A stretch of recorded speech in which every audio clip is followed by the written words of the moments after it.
Hello everyone, welcome back to the channel. In today's video, I'll show you how to make your favorite songs and sounds private or public on TikTok. First, open the App Store or Google Play Store and make sure your TikTok app is updated to the latest version. This helps ensure that all settings are available and working properly. Once TikTok is updated, open the app and tap on your profile icon in the bottom right corner of the screen. Next, tap the three-line menu in the top right corner and select Settings and Privacy. Now scroll down until you find the Favorite Sounds or Related Favorites Privacy option. Tap on it and you'll see the option to control who can view your favorite sounds. Simply switch the setting to Private if you want to hide your favorite songs from other users, or choose Public if you'd like everyone to see them.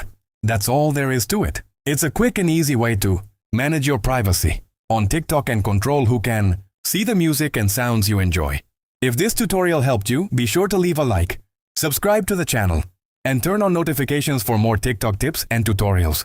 Thanks for watching, and I'll see you in the next video.